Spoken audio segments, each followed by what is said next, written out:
Alrighty, everybody, welcome back to the Bears Den. How's everyone doing tonight, guys? Hope you're all having a great night tonight. It is Tuesday talk show time. Time for another episode of Smarter Than AI with my good friend, longtime friend, Alex here, Cool Von Red. Looking over some of the stuff, we don't have a lot in the way of news, but we have things of note and things we should discuss about the industry. So there's that. Also, guys, I hope that you guys enjoy this upcoming holiday weekend here in the States. If you're not in the States, okay, fine. Well, I hope you enjoy your upcoming weekend. Also, reminder, don't forget on the 9th of September, I believe that's when the group and I have been talking. The 9th of September is when we're going to be doing the One Chip Challenge. Myself, Brand Muffin, Hangry Pixels, Soaring Knight, and Excurter. We're going to be doing it on stream, just in a Discord call. It'll be interesting. I'm hoping to at least match my time. But who knows? Regardless, it's going to be fun. That's all I know. In the meantime, we're going to be talking about video games today, news, all sorts of fun stuff like that. So I hope you guys are going to stick around and enjoy.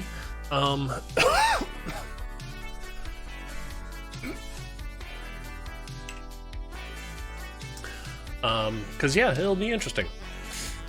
So, in the meantime, let's I guess let's get this thing going and see how things go from here. So, and thanks for coming and hanging out and talking video game nonsense with us, Potter.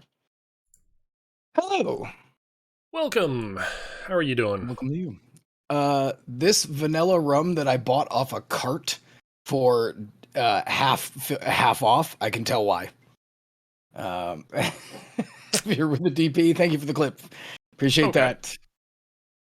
Should have been. I was like, next time I do this, I got to go heavier with the DP. And then I was like, don't clip that. And then instantly Potter clipped it. I was like, of course, my friends, right? Yeah, of Gotta course, remember. Of course.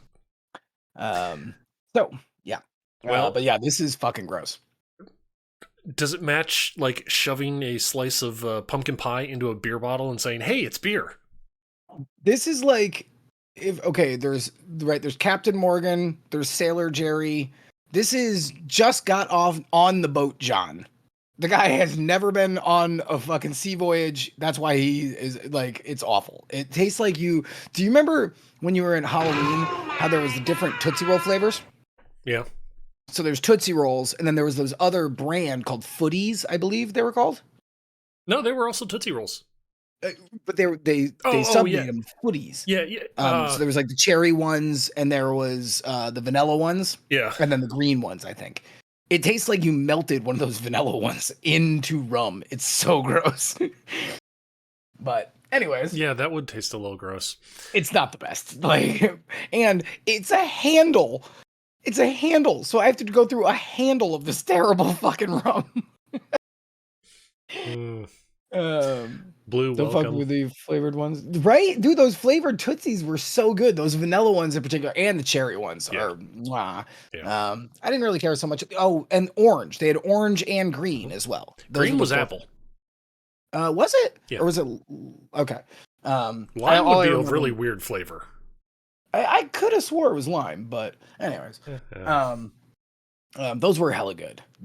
Whenever I got those when I was trick-or-treating, I was always like, ooh, special. You know what I'm saying? Yeah, those were good. To be fair, Tootsie Rolls were fucking top too. True. Mm-hmm. DP your rum? Yeah. I'm getting DP'd by rum as we speak. I like that I didn't even get to the part where we were talking and I was talking about double penetration. I didn't even, that has to be a new record, right? Yeah, I think that is. Didn't even get to conversate with you and I'm talking about double penetration. Yeah, good for me. Oh, jeez. Yeah. Killing it to clean up. Bought cheap rum from a shady cart dude. Yeah. Like you, it was you on get what you pay for. and she did go, oh, it's only $7.99, and I like looked at like the like size of it, and I went, this is gonna be good. But then I went, bring it up, like. Oh. So you knew what you were getting into, and then you were like, you know, it's alcohol. I haven't had rum in a while, and yes, basically yes. Like honestly, like the fact that I have a roof over my head is impressive. Mhm. Anyways, so I was saying earlier, a ton of video game stories that kind of are interesting, but kind of more just talking about stuff. There's nothing to like get like real pissed off about, and there's nothing really to like be super yay happy about. Right. It's all like, hey, this is going on. Here's a story. Here's a conversation. Let's talk about this. Yeah, exactly. Which, I mean, that's not bad. That's not bad. Because Nice, I mean, honestly. it can't always be, hey, awesome things happening, or oh my god, it's the end of the world. Right. You got to have the, hey, we have a pulse. That's Right. about It's it. just a day. Yeah. You know. Yeah. And I was gonna. You know what? Let's even just have this conversation. Did anything at Gamescom really wow you? It wowed me so much to the point of I didn't even watch anything from Gamescom. I watched the review wrap up, and like, I don't know, nothing really like grabbed me in any way, shape, or form. Like, which could say something about me, how I'm like getting a little jaded or dying inside, like, you know, towards some of the new games that are coming out. But like, yeah, I can relate to there that. there wasn't a single thing where I was like, holy shit, I've got to play this day one. Yeah.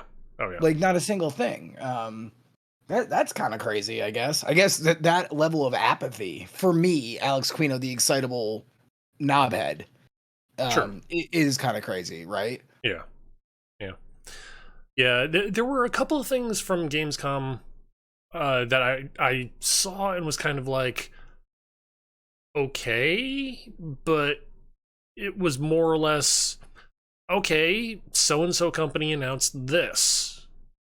I have questions. They're not going to answer them. Thanks. So I don't know. Just like all the videos I saw, I was like, all right. I mean, like that was about the level that I got to on most of the things. All right, yeah. I mean, like that could be cool. yeah. But that was it. Like, you know what I'm saying? Like, and again, it could be because we are older, and you know, we are at a weird point in gaming where Mhm. like, dude, do something original. Like, Yeah. you know, and everything seems derivative to me, and that could be just me getting older and more jaded. Yeah. But that kind of also bummed me out a little bit. I was like, oh, okay. And then Well, the next thing, all right. to be fair though, we just came off of this past, I'm going to call it year, of a lot of game companies sitting here going, oh, hey, we're going to get all these blockchain guys. And then the whole, like, gamer fan base is sitting here going, wait, blockchain? Crypto? NFTs? Oh, no. So a lot of companies are probably sitting here like, okay, don't do crypto. What do we do now? So True. But like, I think it also could just be what I'm gonna term AAA fatigue. yeah. Like, I literally, I'm like, AAA hasn't done anything new or innovative or like anything that I haven't seen before in a really, really long time now. And I'm just Mhm. starting to go into these events with like, oh, okay, there's a generic fucking CG trailer. Cool, I guess. Yeah. Or if they're actually showing off a mechanic, it's like something I've already seen before in another game. So, and those are especially at Gamescom, right? Like, Mhm. those are the ones that are the biggest, like, you know, hypest trailers, but then they're not at the end of the day. I'm like, Right. um, It's very much like, hey, I came in here hoping and I left with an empty plate. right, right. Can I have some more, please? Right. I got some garlic bread. Like, Yeah. I like garlic bread. Don't get me wrong. But a whole meal of just garlic bread, Yeah. is that, you know, Mhm. like, I guess that's where we're at. Like, man. Indie devs take more chances. AAA try to just get established. Yeah. 100%. Yeah, And very it's much so. because of the amount of dollars that each, you know, variant has to put in, right? Mhm. Indie, it's more about your time than your dollars. And with AAA, it's more about your dollars than the amount of time. Sometimes it can be both, which makes it even worse, right? Yeah. So you're more risk averse over here, and you are more willing to take chances over here. Because Mhm. fuck it, you could crank out another game in maybe a year and a half, maybe less, Yep. depending on how big your team is. But even with indies, like I I'm including myself in this. Um, there's such a deluge of fucking indie titles. Mhm. Like you couldn't play a single week's worth of fucking Steam titles that drop that week in 2 or 3 weeks, probably. You know, like because there's just so many. Yeah. Yeah. Like it's weird. I think as far as partially with indies specifically, it's getting to a point where pretty much anybody who has programming knowledge and a love of video games is sitting there going, hey, I have this random idea which I can maybe do something with, and I'll turn it into a video game. Right. And it's like, okay, is it anything original? Is it anything new? Is it interesting? Is it just rehashing what someone else did 10 years ago? What is it? And that's where I think a lot of indies nowadays are kind of like, oh, I'm just rehashing what they did 10 years ago. And it's like, oh.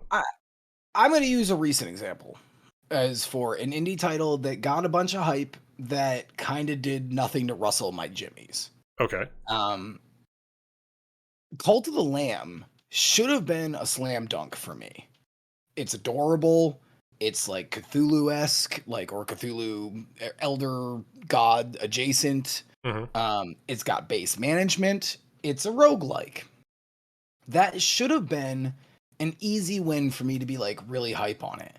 But then when I saw the actual gameplay, I was more excited about the base management than I was the actual gameplay because it was, no offense, kind of bare bones. It wasn't as deep as Binding of Isaac or Gungeon, Enter the Gungeon. Mm-hmm. It was you roll into an arena, it's a set space, you fight the things with the 4 different types of like weapons and whatever, 8 different magical spells you can have, and then go back to the dungeon. I don't know, like that should have really been good for me, but like I watched a couple people play it and I went, man, that sucks. Like, like that weird horticulture game is more hype for me. Strange horticulture. Anyways, all right, we should probably do the show. It's like fucking 17 minutes in, and all we're doing is sitting here being like old men. Nothing's exciting anymore. But at the same point, we're talking about video games, which is very on point. Sure. So, and kind of to add to the whole like deluge of indie games, though, depending on where you look, some of these indie games are like the sponsor, like this, the past GDQ. One of the sponsors was Cult of the Lamb, and it's like, okay, how is that indie? Yeah, I'm sitting here, I'm sponsoring. Like, yeah, I don't know, but it's just like, okay, so you got your name out there really fast by helping to sponsor GDQ for their marathon. Okay, I mean that. Yeah, I'm starting to think that like there's starting to be a division, right? Like there is no longer AA developers. We're not talking about mid-range developers anymore. It's you're either indie or you're AAA. And AAA is what, like 5 companies? Yeah. And so what, everybody else is miraculous. Like I would say if you're published by if Devolver Digital is publishing you, you probably qualify as an indie because that probably means you have a very, very small amount of people and time and money. But here's the thing.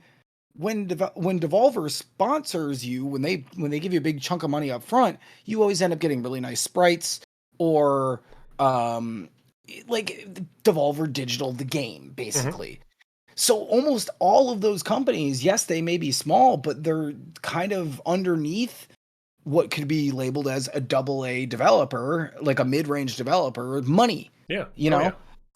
So I don't know. Like that seems weird. Like Super Giant Games or Super Massive Games. Mhm. The guys who made Hades like Yep. recently. Mhm. I would consider them a mid-tier development company, but people still call them indie. I'm like, I don't understand that. They've put Mm. out several titles. They put out Bastion, Transistor, Mhm. what was Pyre, the basketball one, Didn't they do Hyperlight? Hyperlight Drifter? Hyperlight Drifter. Did they do Hyperlight? Did they? I don't I know. don't I remember if don't they think did they that or did. not. I don't think they did because I think Hyperlight came from a game jam and that wasn't them. Because I thought it was from the same people that did Bastion, though. I could be wrong, No, though. yeah, I think you might be wrong. But that's like you've already put out like 5 fucking titles, and dude, look at Hades. That's not a fucking indie studio anymore. Mhm. Like they clearly had a shit ton of people working on that, and it was in early access for a while. Like I don't know, it had a ton of fucking press when it came out, even before that, marketing wise. Like Yep. I don't know, whatever. Probably the biggest, I would say, indie success story I can think of right off the top of my head would be Stardew Valley. Scott Cawthon and fucking Five Nights at Freddy's. Okay, One guy. that wasn't the one right off the top of my head, but That's yes, fair. that would be another one. Yeah. That's fair. And the only reason I always think of him is because he wasn't working off a cheat sheet. Stardew Valley is a better Harvest Moon. It is a pretty much a copy paste. Come on, like So for me, it would be him or um, Toby Fox from Undertale. Mm-hmm. Again, a single dude who just cranked the shit out of it. The guy who did Cave Story, Pixel, whatever that name is. Who else can I think of that I don't know. Anyways, oh, the guy who did Axiom Verge. Again, oh shit. Fucking Lucas Pope. The guy who did Papers, Please and fucking the pirate one Obra Dinn. Obra Dinn, yeah. Yep. Those are like indies to me, where I'm like, yeah, that's just one person's vision. Hell, even the guy who did Horus, which isn't even a very good game. Like, I don't know. We're just like, I don't know. It's just weird. Just weird to me. I feel like we're starting to mislabel things because the term indie has positive connotation in the general zeitgeist of the public. Yeah. So if you want your game to do well, you don't want to say mid-tier fucking developer, and you certainly don't want to say AAA. Indie has this word where in the gaming sphere, at any rate, you say this in the movie sphere, people are like, ew, Yeah. I don't know. Yeah. Alrighty. 22 minutes in, we haven't fucking, whatever. It's our show. We can do what the hell we want with it. Anyways, you know what this show is? This is a mid-tier podcast. Yes. Yes, it is. This is a mid-tier podcast. Mm-hmm. See how I brought it around right there? Yep. Mid-tier podcast with indie alcohol money. Yeah. Alrighty. I'm gonna kick off the discussions. Well, not discussions, but like a little bit of news. You're, I guarantee, not going to be very interested in this one. But whatever.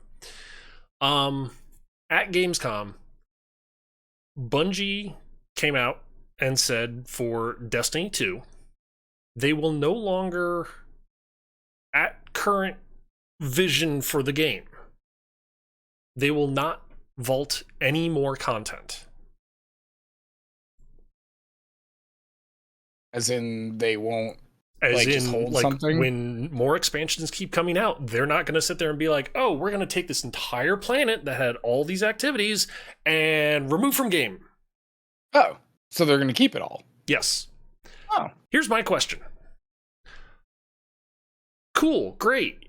You guys are not removing or cutting any more content from the game. What about the content we paid for?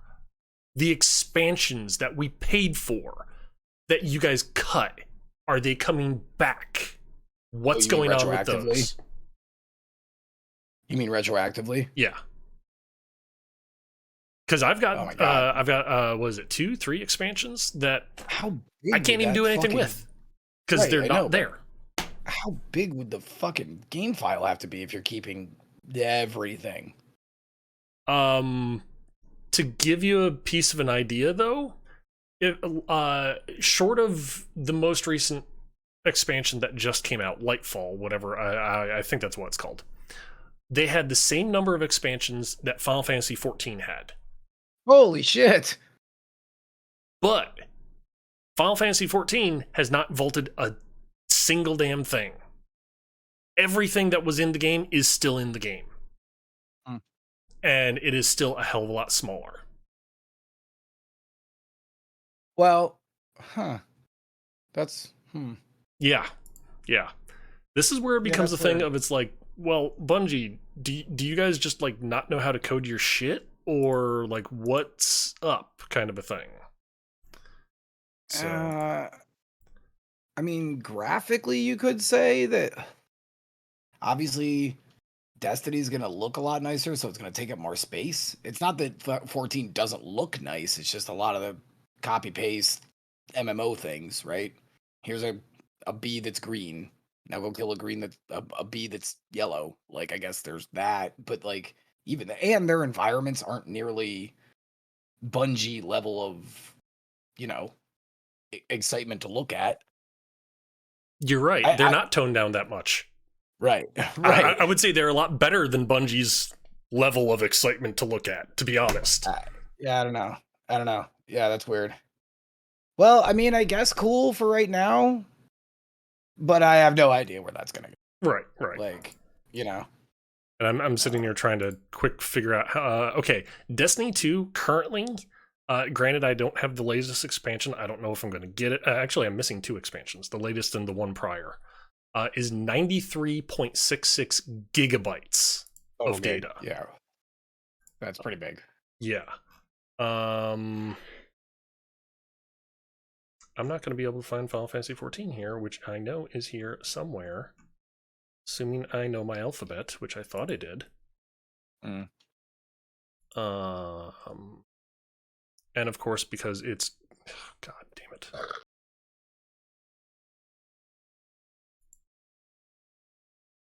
Yeah, fuck it. I'm Well, not. Yeah. yeah, I was gonna say like while you're looking for that, I'll go on to something. So let's talk something just interesting. Oh man, there's so much like weird indie stuff to talk about.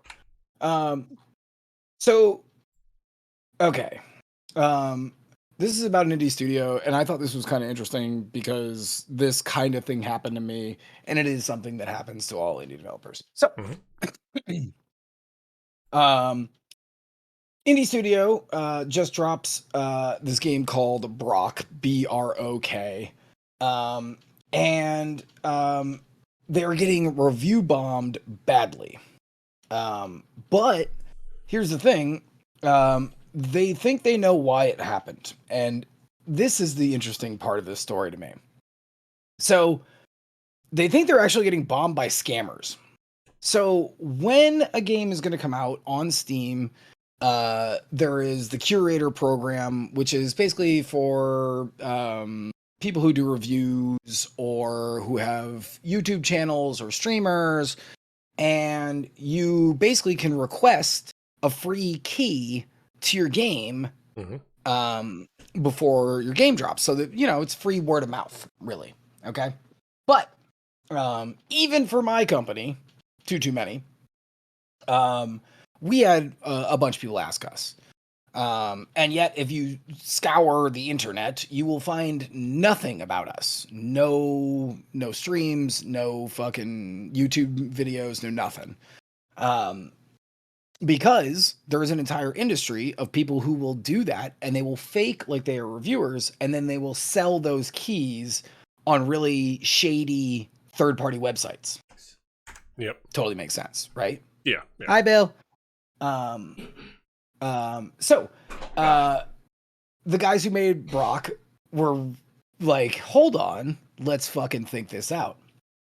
So what they did was, anyone who asked them, this is actually kind of brilliant in my opinion. Anyone that asked them, they gave out a free key for the prologue of the game. Okay.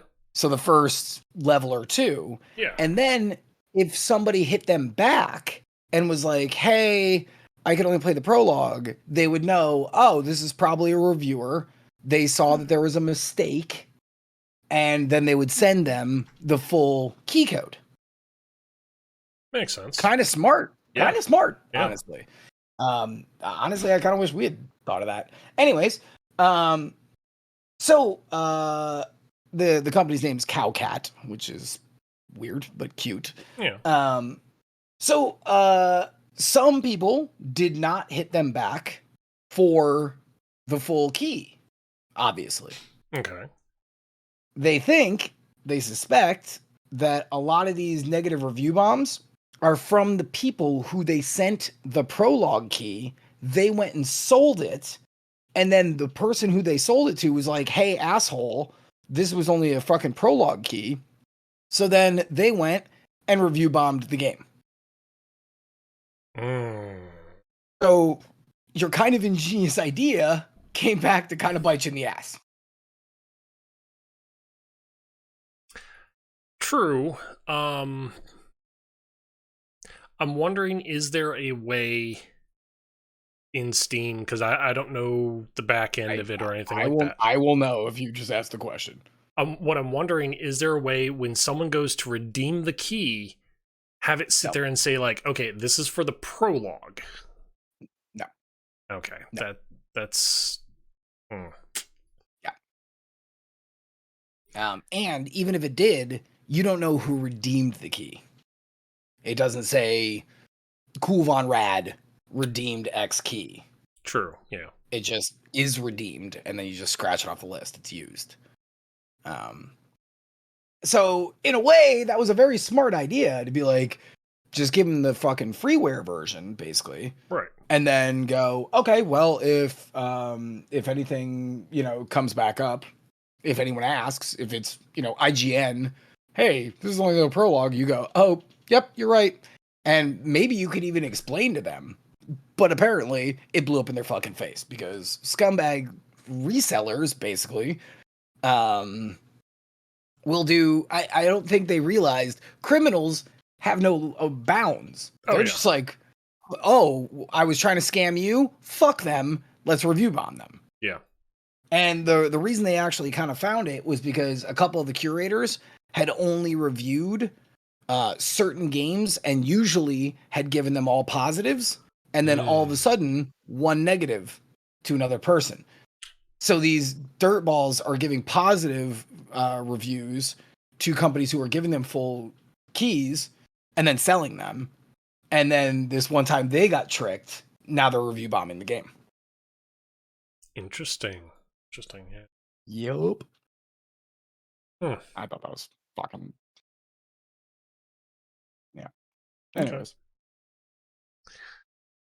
Okay. Alrighty.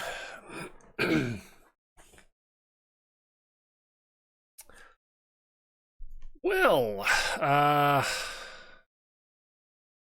you know what? Let's kind of get this one out of the way just because this is kind of... We've been here. We've talked about this a ton already.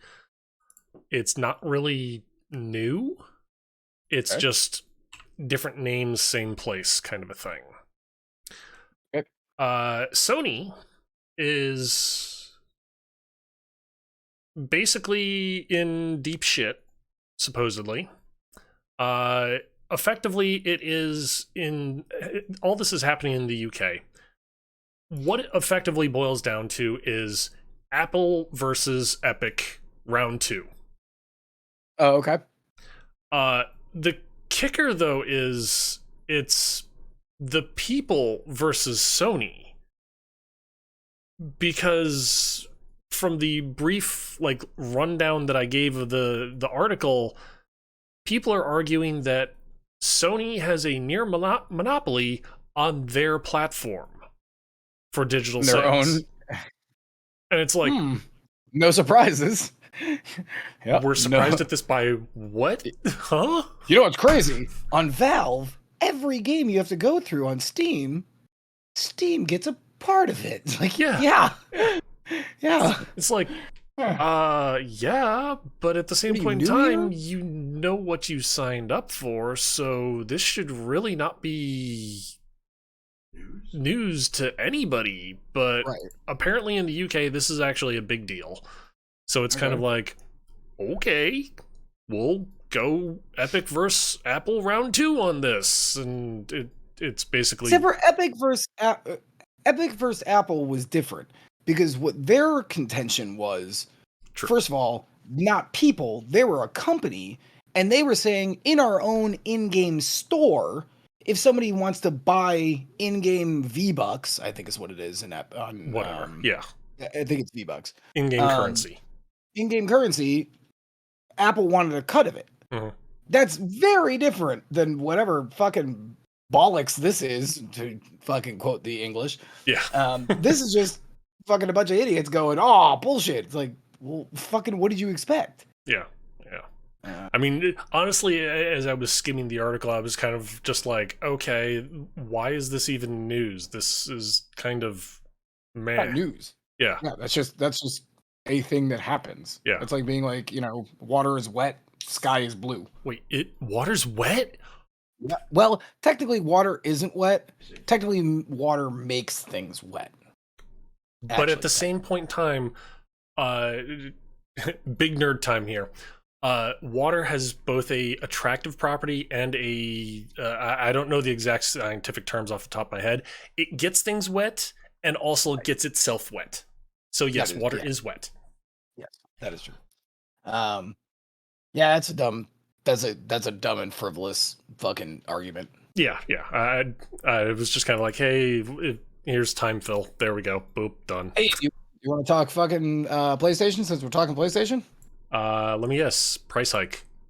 Price hike. Yeah. Also, there is another like side thing to this, but I want to talk about this because their rationale is kind of fucking fucked.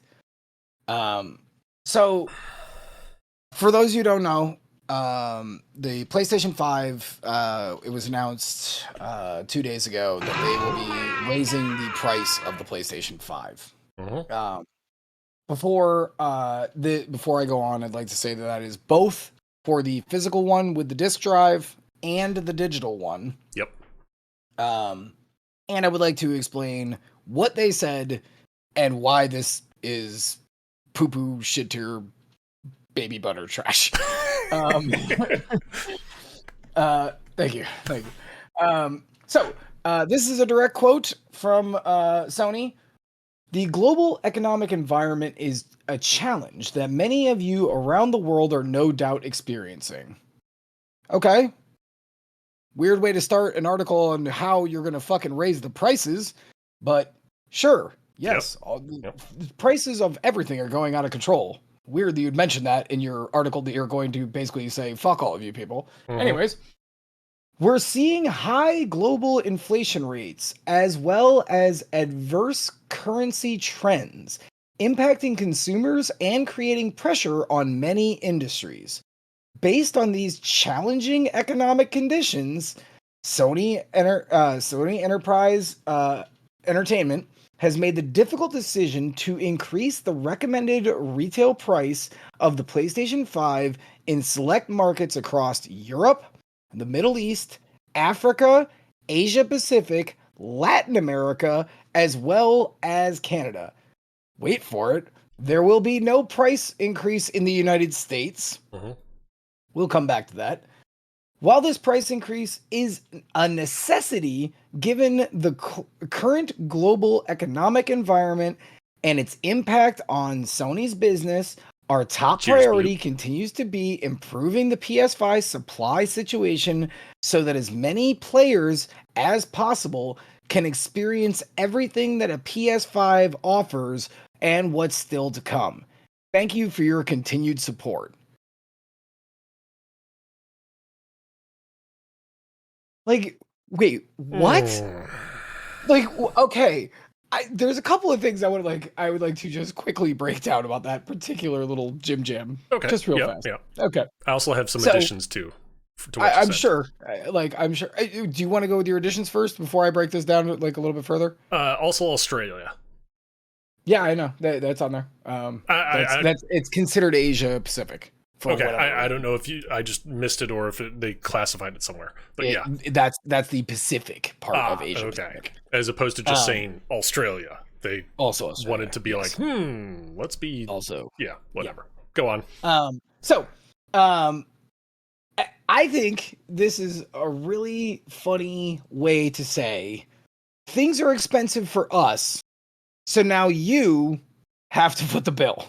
Yeah, exactly. Because the first two lines are legitimately saying like, "Hey, we're noticing that there is a challenge for many of you around the world. No doubt you're all experiencing this.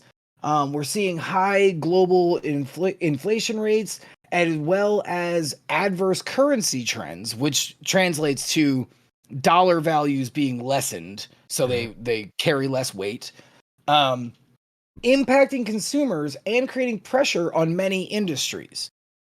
Okay, now again, you mentioned consumers again. Like, if you say the word, we're all going to go, "Oh, what? They were talking about us, so we should just give them the extra money." Yeah.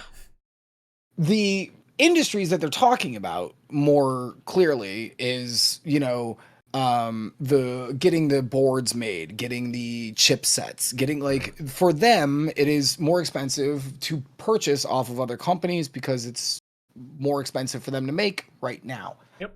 Um, So their thing was they're making the difficult decision. It's really hard for them, guys. Remember this. That was hard for them. So, just take that into account. That they're raising the retail price in now I also love the way they phrase this, in select markets across Europe, the Middle East, Africa, Asia Pacific, Latin America, as well as Canada. That is literally like what 7/8 of the globe. It basically would be easier for them to say, "Hey, we're not raising the price in this market. Everywhere else, They fuck are. you." They do, because the next line, there will be no price increase in the United States. Yeah. So they literally named those 7 fucking things and then went, United States, you're good. Like, okay, weird. I mean, again, I guess I live in the United States. I don't want a PS5, but thanks. Like, Yeah. but then you're like, fucking Canada too. Like, I like that they went all those other things, and then they went and Canada. Fuck Canada. Yeah. Yeah. But like a lot of those places, like money is way fucking tighter Oh god, than yeah. it is like yes, America is on its fucking seventh book of the fall of Rome, don't get me wrong. But this is ridiculous. Like Latin America, fucking Africa, you think those places have extra money to like throw this around? Like No. that's absolutely fucking baffling to me. So like okay, then they go to the next part. While this price increase is a necessity, Sony can't possibly take the hit for this. It's got to be on us. It's a necessity. I hate that fucking they use that adjective. That like annoys me. On the global economic environment, top priority is improving the PS5 supply situation. How? How is this going to change the supply situation? You are going to get $50 extra USD, whatever the equivalent is, Right. from each individual person, and you think that extra little bit of cash, considering there's none of these to be had, is going to somehow supplement? And fuck you, Sony. Like, you don't have the money to fucking eat this hit. You don't see, and I also fucking quick side note, Nintendo and Microsoft came out, and by the way, Nintendo has less money than fucking Sony does. Both of them came out today, and they were like, yeah, we're not doing that. Like, that's not a thing that's happening with us. Yeah. So this is like a first time in history where a console has ever come out, and then a year and some change later has been like, oh yeah, no, we're raising the price. Yeah. That has never happened in video game history. It has always gone down traditionally. Oh yeah.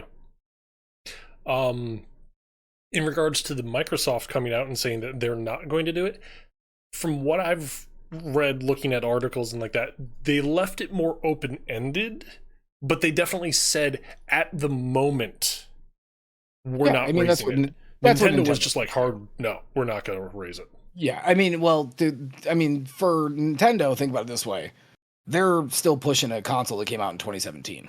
True, true. You know, Yeah.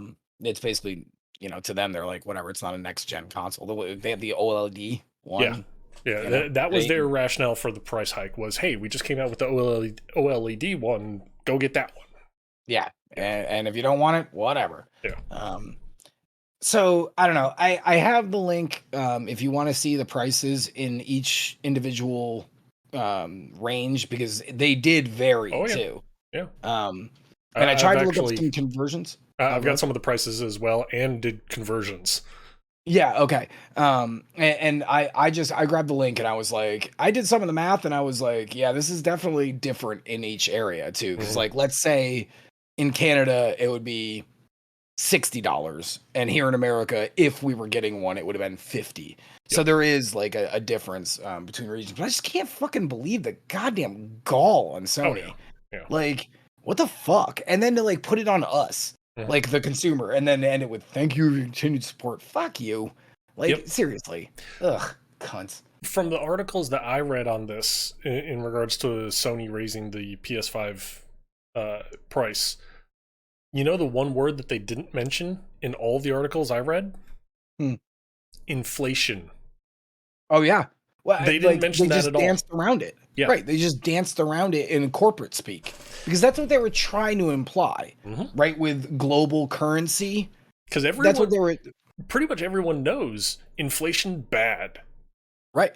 So as soon as they were to say that, they would, like, everyone would have been like, "Oh, wait, what? Huh? What, you want us to pay more money just because of inflation?" This just reminds me of what happened during the PS3 launch. The reason the 360 got its hooks into that generation is because you cannot fucking making a console is not about the money selling the console. If you understand anything about the way the industry works, the companies eat that loss. They do not make money on those consoles. They lose money on those consoles. What they make money on is licensing and sales afterwards. But I can't believe the gall of them to be like, oh yeah, no. Like a year and a half later, almost 2 years, honestly. That PS5 technically has almost been out for 2 years. And then they're like, oh, we got to hike the price up. Like, what? Like, you signed the contract, like, and now you want us to just, like, fucking suck it up?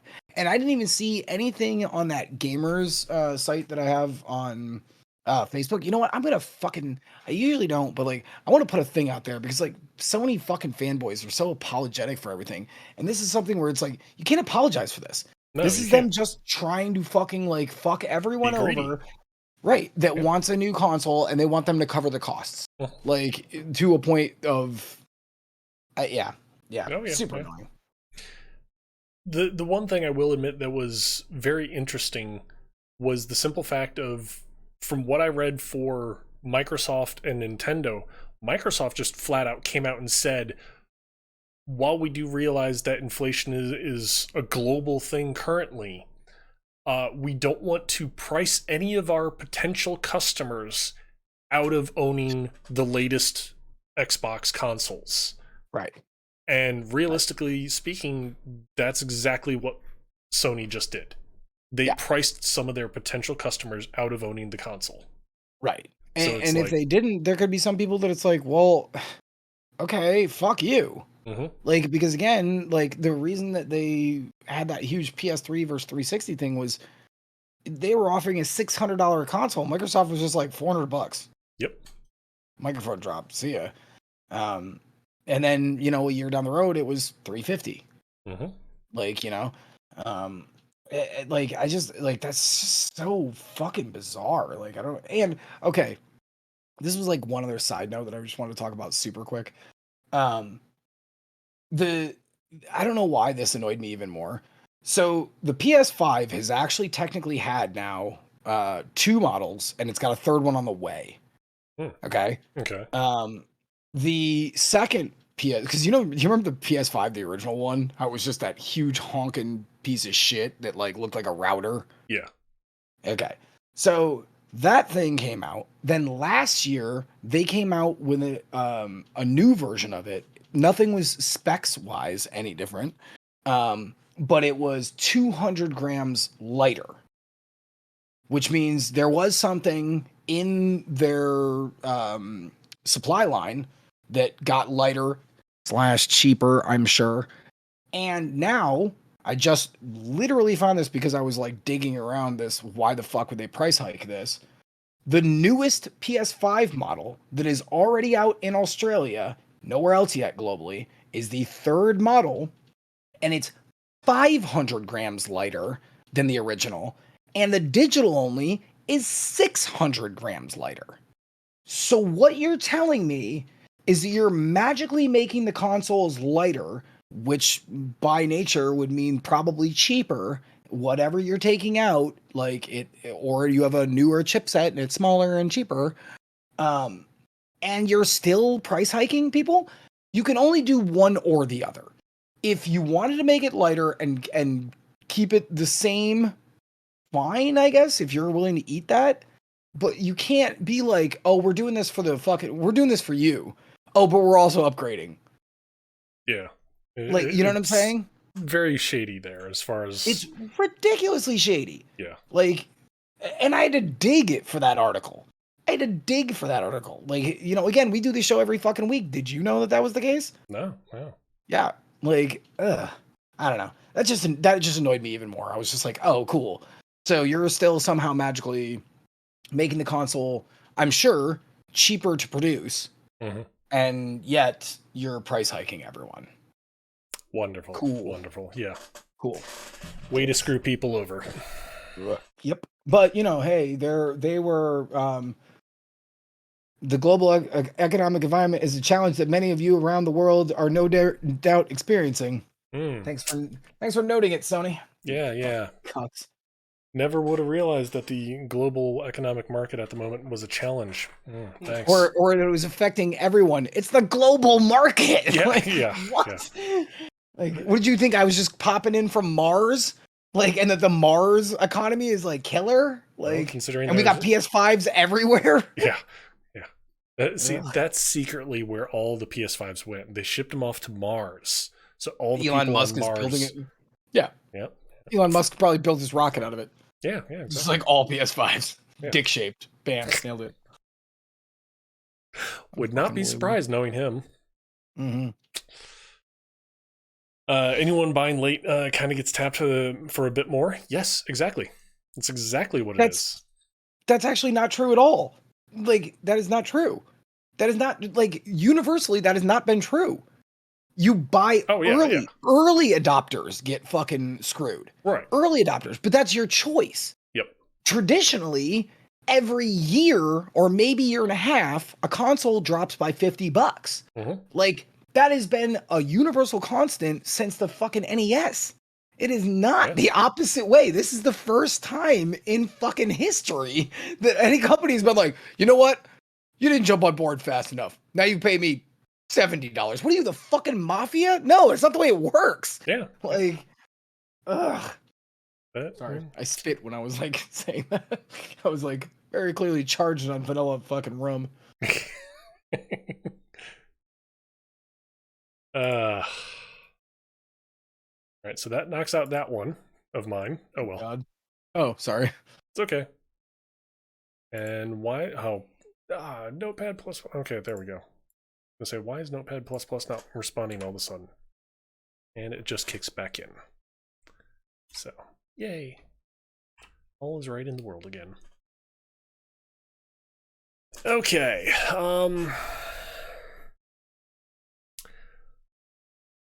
You know what? Seeing how you're an indie studio, head of an indie studio, this will definitely, hopefully, be a lot more pertinent to you as far as your opinions and whatnot coming on, weighing in on this one. There's a game on Steam called Domina. It came out in 2017, so it's been out a while. It's pixel graphic, basically management sim where you're managing a Roman gladiator school. for the Oh for yeah, yeah, yeah. yeah. Apparently the dev, the head of the studio of One, was banned from his own forums for his game on Steam because every single word out of his mouth was berating players, was telling them they're all shit lords, was basically constantly saying, "Oh, you left a bad review? Nope, that's fraudulent. Got to get rid of it." And it's like, dude, you're shooting yourself in the foot. We've seen this before too.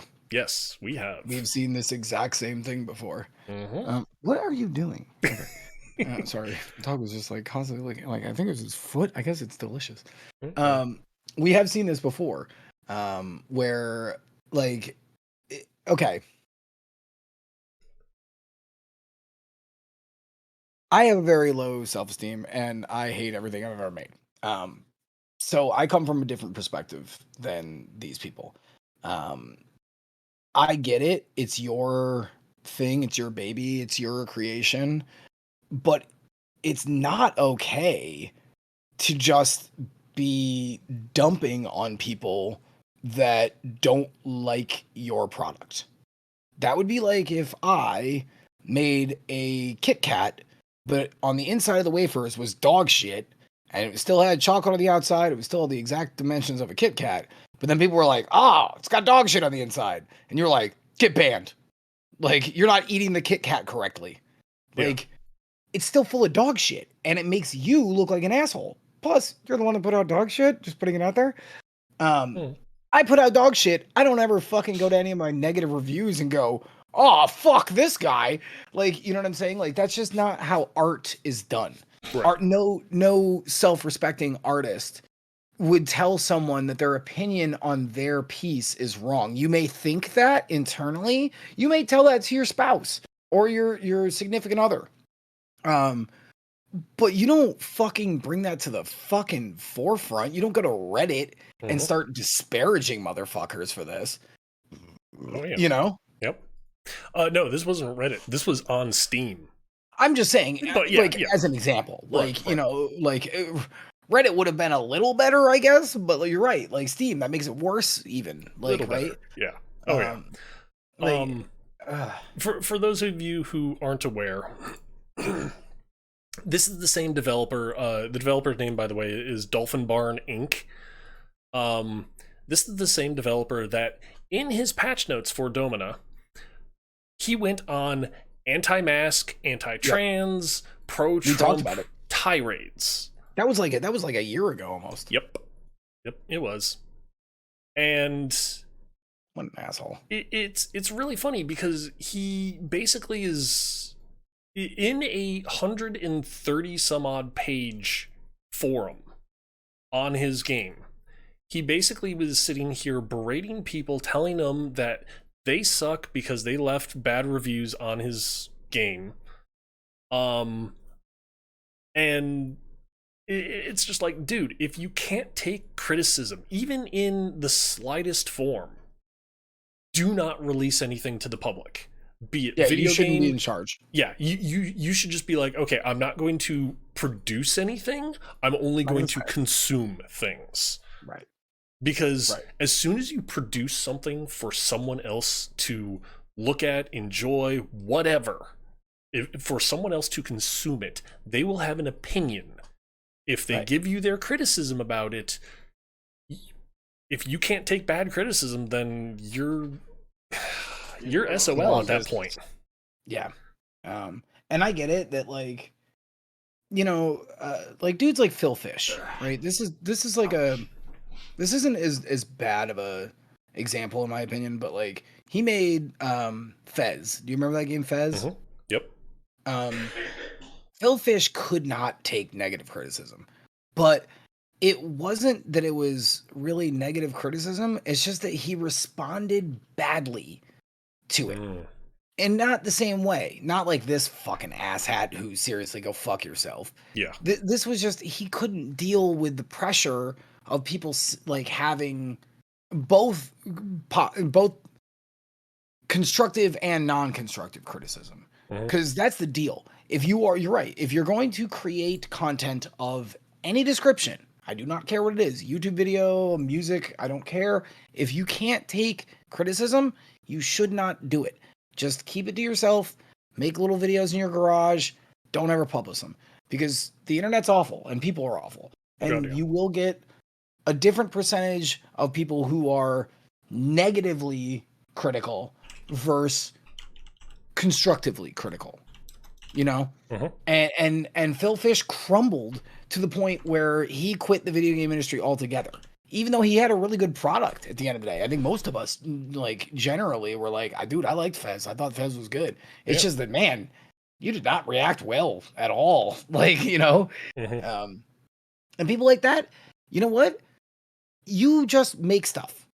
Don't be public facing. If that's the case, you don't get to be public facing Right. at the end of the day. Right. I don't think that's hard. No, Like, no, you that's know? not. It's not hard at all. Sit in your fucking office, stew over these things, talk to the rest of your fucking crew, your family, whoever, bitch all you want in fucking private. Mm-hmm. Like, but this guy is just a horrible monster person, and I don't give a shit. And I literally hope he sucks a tube of farts for the rest of his life. So I don't really give a shit. Yeah, because he sucks.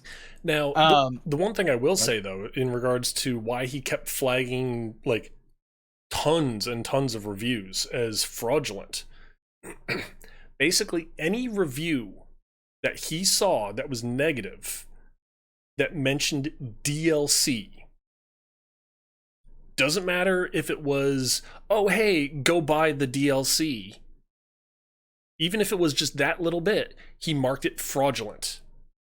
Because for a while, apparently, he had the DLC on Steam in the beta branch, which means you have to opt into it. Right. And so he was like, oh, what, you opted in? And you didn't like this? He never made it clear that some of the stuff on the beta branch was going to be paid DLC that you have to buy. He never made that clear. Yeah, like the dude is an absolute shitlord.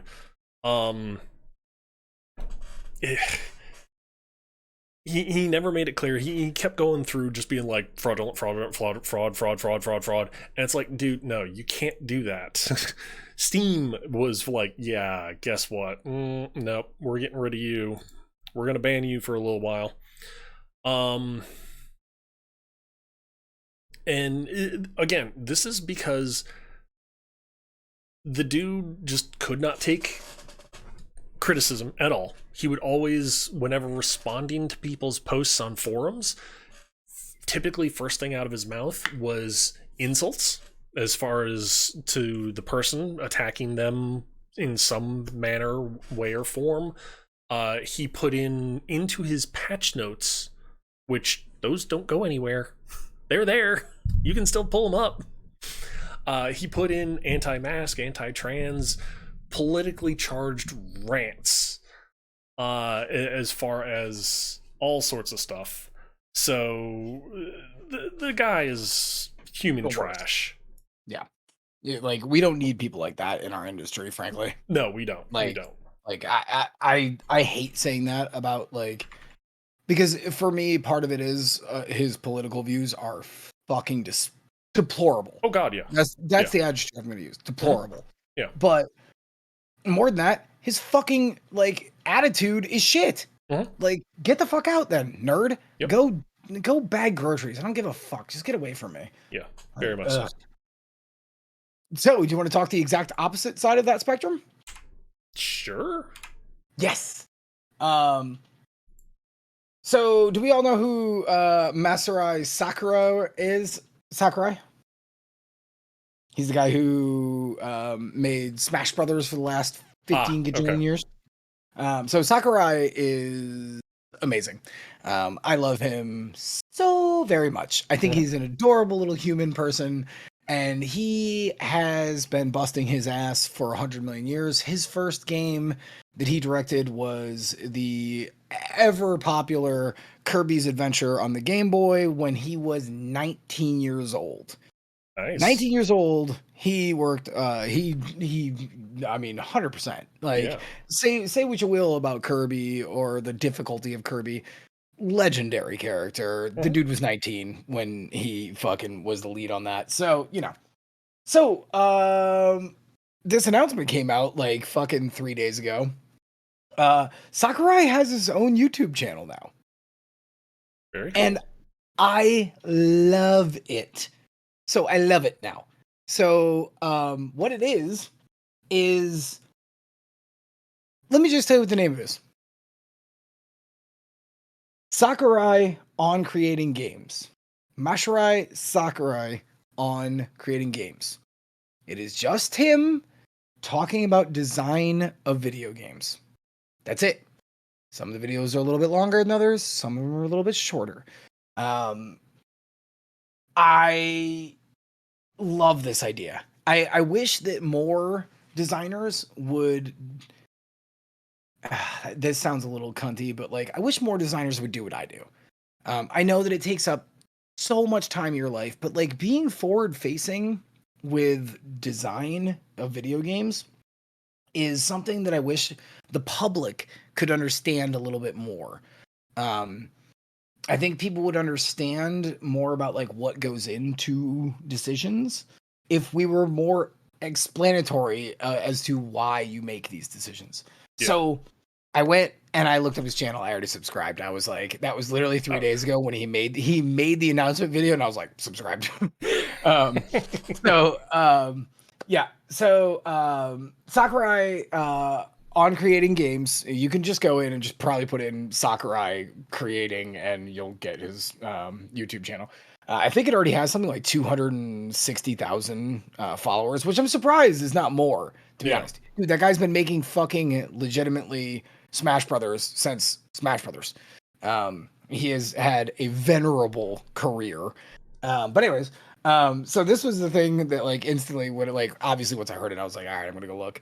Um, here's 3 titles of 3 different videos. The secret to fun is dot dot dot. Um, that's what, an ellipses? Yeah, Mhm. ellipses. Um, next one was what's in a frame, and it's talking about literally jumping animations is the like little, Okay. so it's talking about a frame of animation is what it's Okay. talking about. That one's super short. It was like 2 minutes or something. Oh wow. Really interesting. Secret of fun. I, I mean, it was 10 minutes, and I was like, yeah, like, yep, like, dude, this guy has been fucking powder. He's been drying fun, cutting it up into lines, and snorting fun since he was 19 years old. Like, I believe the man. And I watched the video. I was like, yep, yep. Then he has a timeline of his video game career, which again is short. I like how non-self-serving it is. I think it was like 4 minutes. The guy Okay. has been working since he was 19. He's like 56. He made a 4. I've been working since 2017 as a designer, 2016 technically, but I would have made it 10 minutes. And I would have been like self-aggrandizing everything. 4 minutes. This dude was like 4 minutes. Who cares? Like here's my fucking resume. There we go. So if you have any interest in Sakurai and what it is to know the perception of what a designer does in the video game industry to truly actually know, I definitely highly would suggest go check him out on YouTube if you're into the YouTube thing. It's super cute, and he really is the cutest little funniest man of all time. It'd also be translated obs. But like so far what I've seen, I've really liked. It's crazy because it goes back to like some of like the stuff like he actually developed a game that was like Tamagotchi like way before Tamagotchi was a thing. I Interesting. didn't know that, but it was like a little LCD toy kind of thing, Very with like a cool. little pet kind of thing. Yeah. Yeah, I don't know. So if you're into that, check it out because it's Very fucking cool. cool. Very cool. Yeah. Yeah. Probably check it out tomorrow. Actually. Yep. That is the exact opposite of the other dude. Yes. Sakurai is just a cute little man. And by the way, to be fair, that dude has put his health on the line to make Smash Brothers like on multiple occasions. Mhm. And I just love that it's taken him this long, that like into his mid 50s, to make a fucking YouTube channel where all he wants to do is talk about design. Dude, I honest to God, there were so many dudes. I'll ask a quick question after this. But there are so many designer dudes that I would love to have a night drinking a couple of beers at a bar with them. Sakurai is in my top 3 easy. I would just like to have a bunch of wacky fucking design. Because again, as a designer, I just want to pick your brain, you know? We'll have some beers. We'll fucking bowl. I don't give a shit. Fucking Suda 51. Yep, I'd love to talk to you. You fucking sweary. I'd love to talk to you. You bunch of fucking weirdos. Lucas Pope. There's another guy. I would love to pick his brain. Like, you know, the fact that I've had as much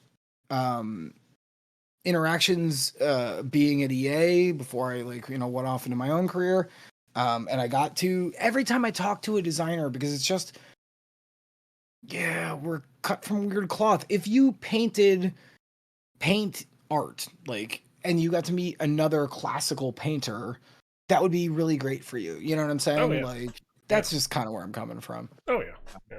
But anyway, so yeah, now we can get a little fucking piece of that, because I'm probably never going to meet Sakurai in my real life. But now he's making fucking YouTube videos. So that's pretty sweet. Better for everybody. Yeah. Yeah. Yeah. Anyways. What was that question that you were pose? Oh, if you were gonna say, hey, I would like to go out to dinner or drinks with one game designer, one like auteur, because there's not many dudes who get their names like really out there. Big and known, yeah. Right. Who would you choose? Because I mean, like, obviously, like Miyamoto would be awesome, right? Like, that's like a, you know, classic. Oh, yeah. Couple of them that I can think of right off the top of my head would be ones like Miyazaki. Sure. Yeah. The whole Souls franchise. Great choice. Kojima. Yeah, of course. Of course. So, I mean... you know who else in all honesty, I wouldn't mind, like, not that I even, like, care that much. I mean, I do. I played it a bunch, but, like, even Notch. Like, just go to talk to the guy who accidentally wandered into creating Minecraft. I wouldn't mind just being like, okay, so tell me how, like, the beginning of this thing really did happen. I think that could be fun. Yeah. But, like, I am one of those weird people who, like, you know, even with my mentor, Justin, like, he's not even, like, a, you know, known dude.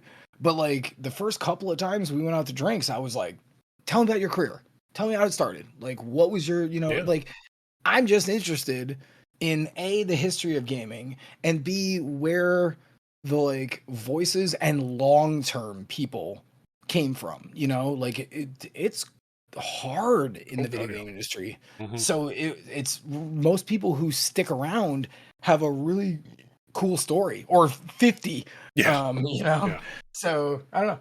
But again, I'm kind of a nerd. Alrighty. I only have 2 left, by the way. I have 3. Okay. So we're plenty good. Okay. All right. All right. Recently, Spider-Man got ported over to PC. It's out on Steam. Everyone's loving it. Everyone's creating mods, reskinning things. You can do things like be Kingpin instead of Spider-Man. Fun stuff like that. Hell, you can be Ben's Tombstone instead of Spider-Man. Fun things like that. Kermit, Stan Lee was another one I saw. Yep. There was quite a few where I was like, oh, nice. Yeah. Whole lot of fun ones. However, some people have made mods that are very not great, but then there are some people that make mods that are just shitlords.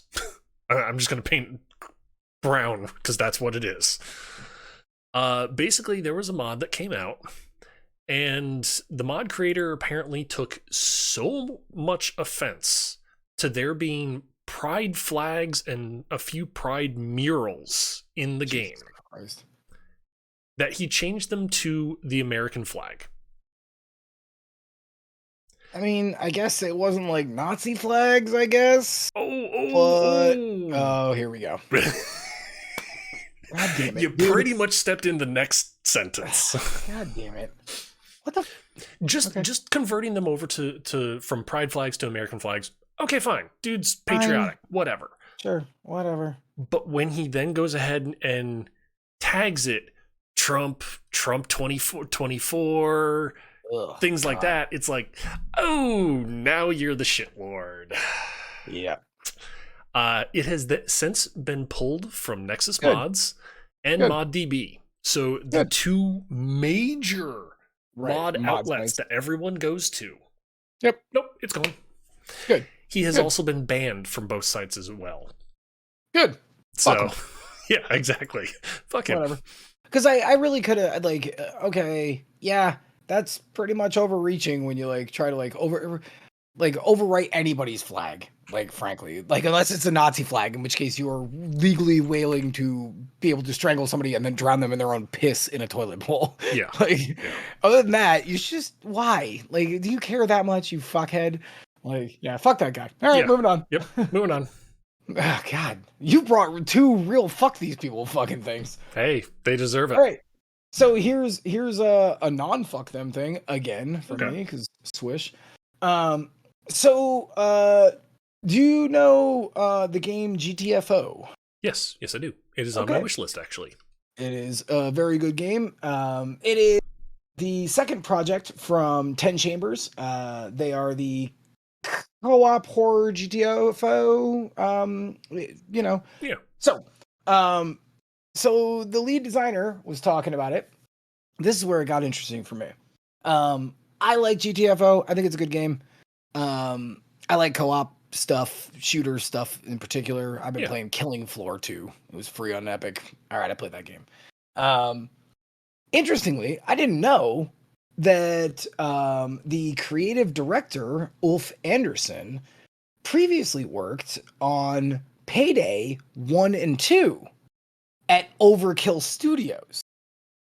I fucking love Payday.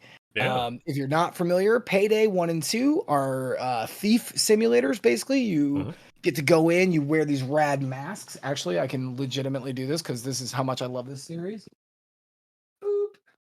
Aaron and I this came from the Payday 2. I made this into a hard plastic fucking model. This is actually the original like rubber one that came with it, but I fucking changed it into a hard one because mod it out, yeah. Yep, modded it out. Because I fucking love Payday. So, so that dude came, Ulf Anderson, came from Overkill Studios, who made Payday 1 and 2. And you know what? I'm just going to say this. Payday 2 is still one of the most active player bases, considering when it came out to today that Steam has. Oh, really? Like looking at the timeline, Payday 2 still gets played a shit ton on Steam. Anyways, you go in, you case a place. Each person, there's like at this point, I think 9 different classes you can play. Each one has a very specific role, like enforcer. You can be the guy when you walk into the bank, you start telling people to get down, then you zip tie their arms. The other guy is like the engineer, so he starts going towards the vault and putting it on, and it starts like drilling. It's really fun. It's a really fun game. And then the cops come, the music's also killer. And then you have to kill a bunch of cops. And then get out with the goods. Yeah. But it got more and more complicated as time went by. They started making ones where you had to go into a meth lab, and then the meth dealers would be dead, so you actually had to make the meth in a particular order. Like it's a really, really fun, really, really crime heist organized game. Yeah. So, Anderson was in an interview last week. This is like 100%. I stole this from Rock Paper Shotgun because as soon as I saw this, I was like, "Oh shit, I got to talk about this." He was at Gamescom, obviously for GTFO. I think they just had their official launch, like let's call it 7 months ago, maybe a little bit less. Out there, yeah. But they got a new update coming. So, anyways, he got into a conversation with a dude, a reporter, and he said this is a quote. So for me, this game has to be made. He's talking about the fact that he alluded to the fact that the next game that 10 Chambers is making is going to be a co-op heist shooter. Yes, let's go. So he says, fuck you, Overkill. I'm making my own Overkill with blackjack and hookers at this point. Yes, let's go. So for me, this game is the game that just had to be made. I am back on this heist shit. Basically, so it's a heist cooperative first-person shooter and has a sort of techno thriller theme. I read a lot of sci-fi books, so I imagine everything that Cyberpunk is inspired by and a ton of other shit. Dude, let's fucking go. Interesting. Cyberpunk fucking, because the confines of Payday is that it's now. Yeah. Right? You know what I'm saying? It's today. Everyone has cell phones and like that was cool, but you could really expand the things that you were stealing. And the way that those things would be implemented if it was cyberpunky future or sci-fi. Yep. Super awesome. But this was the last part that like I really wanted to like bring up. Was his last quote. Payday had a massive problem where the action would ramp up and then it would just stay ramped up. And I completely agree. Basically, in the game, if you could 100% with 4 players even actually get a heist to go off without any alarms, without nothing happening, but once the like police were called, that was it. Yeah. There was no deceleration to that level of action. And then it just became wave-based horde fighting. Yeah. At the end of the day. So I like that even at this early level, he understands that as like a basis. You know what I'm saying? Like that, okay, how can we slow it back down? Do we reroute calls from police? You know what I'm saying? Like how can we do that? That like, cause the instant I read this, I went, oh man, designer brain Alex started kicking in. And I was like, oh my God. Okay. What about radio EM jammers? What about, pauses and let's say the police have because we're talking cyber future here. Yeah. Right. Maybe they all have like little gym jams in their heads because they're cops. What about a pause on them? Like actually like literally like making them like stand perfectly still. I really love this entire, and it was such a short piece. I was like mad. I reread it twice. Because I just love the fact that this dude left that studio. Overkill is still making Payday 3. They've also been making it for 2.5 years. And they've said 2021. Nope, no, it's 2022. Now it's 2023. So I like that a guy who's left, put out a successful other game, has been like, and I'm back on that heist shit, basically. Fuck yeah, let's go. Yeah. Let's go, dude. Yep. So yeah, I don't know. That's very exciting for me. Oh yeah. Yeah. And I hope that like if you're into like, because we've never really truly gotten, other than Thief 2, Payday 2, Payday 1 was, you know, the framework. We've never really gotten good stealing things simulators. Thief Simulator, I guess. I've been playing that. Yeah. Yeah. But that's a much smaller scale. Right. You know? Right.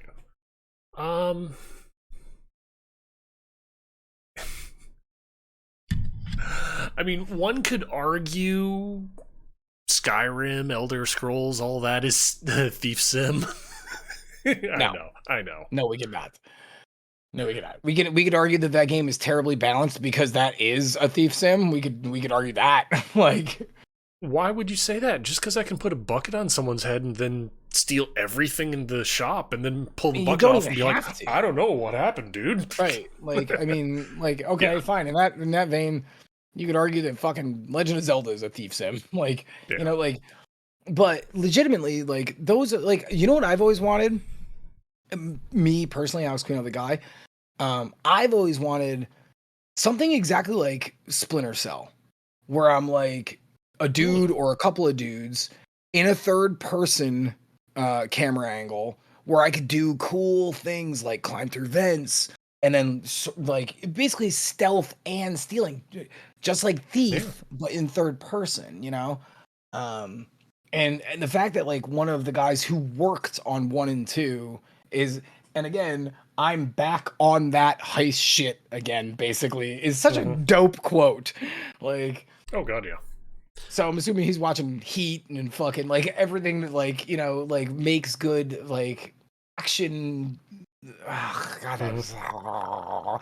and if we could do a multiplayer, I'd be so fucking happy. Oh hell yeah. Like, God, that made me so happy. Yep. The funny thing is when you were reading off the quote, the entire time, the thing that popped in my head, knowing okay, futuristic, cybernetic, or high technology kind of stuff, sci-fi, Sci-fi shit. Yep. immediately my head went to Shadowrun. Oh yeah. Right. Right. Because And you you could, have the physical where people are shooting right, guns. You can have one guy go into the computer grid. jacking. Yes, Yep. exactly. Yep. Dude, the idea of Payday, whatever the next, Hmm. this dude who worked on both Paydays going in, making a new heist game again with this sci-fi idea and his backdrop, that leads to, you're right, like the entirety of Shadowrun. Yep. Like, which, like, you could be having two different gameplays basically. Like, I'm hacking and it's like, what was the super hot? It's super Yeah. hot for one guy, and one guy's in third person doing like shit in the real world. Like, there is just, oh my god, there's so much to work with there. Hmm. It's like insane. I like, I would kill to like, and again, we're gonna have to wait a really long time because GTFO just officially launched like a couple of fucking months ago. But Right. um, the fact that he's like hype on it, that he's talking about it out loud at Gamescom, that's Hmm. also a really good sign. That means that GTFO's sold and did well. They're unofficially announcing what their next title is, like that it's gonna be a co-op heist game. Like, it's like barbecue sauce. I Pardon just me want to while I suck it change up. my pants. Yeah, like I want to lick it off every finger. Yeah. Like, Oh oh yeah. fuck yeah, let's go, baby. Hmm. Um, yeah, it's very exciting. I'm very very excited about Oh that. yeah. Yeah. So, do you want me to go again, or do you want to do your last one first? I have Uh, two more still. I've only got one, so go again. Okay. Um, so let's talk something fun. Oh wait, this isn't. But whatever, it's fine. All right. So, last year there was an indie game called Coffee Talk that came out. Did you see this? No, I didn't. It's about an Indonesian family who owns a coffee restaurant. It was kind of like a visual novel mixed with some sim elements. It was really really cute. I Okay. beat it. Um, I really kind of loved it because the art direction was beautiful. It was based in a culture that we normally don't see games coming from because it was literally an Indonesian family in India who owned a coffee shop. And it was just from a really cool breath of fresh air perspective. So, anyways, the studios, Toge Productions, who I believe did the artwork, and I'm gonna fucking slaughter the studio name, but Moji Ken Studios announced a new point and click adventure game, A Space for the Unbound. People were really excited about it because the thing that for me, Coffee Talk really kind of rang true. The conversations and the family had really good interactions, like a real family. Not like, you ever watch a movie and like two characters walk in and it's like, "Hey, what's up, sis? Nothing, bro." Like, and it's like, I have a sister and I've never once said that in my entire life. Hmm. You know what I'm saying? Have you ever Yeah. called your brother bro? No. Like, just to establish that you are still brothers? Yeah. Like, Yeah. No. no. Um, the conversations were very organic and natural, and the family interaction was very sweet, in all honesty. Um, so they had announced this new game, A Space for the Unbound, and they just recently announced, like 2 weeks ago, that Space for the Unbound is indefinitely delayed. Um, Now, that I was like, okay, that's weird. Like, now again, there's a million and one reasons that could happen, right? Right. Right. But the actual reason was, um, there was a contract termination with the publisher. I hate this fucking name, and I can't wait until you hate how much these fucking publishers sucks because of this. Not just the name, just because they're a bunch of shitlords too. P Cube Games, because every time I look at it, I just want to read Pube. Pube Games. P Cube. PQUBE is the name of the publisher.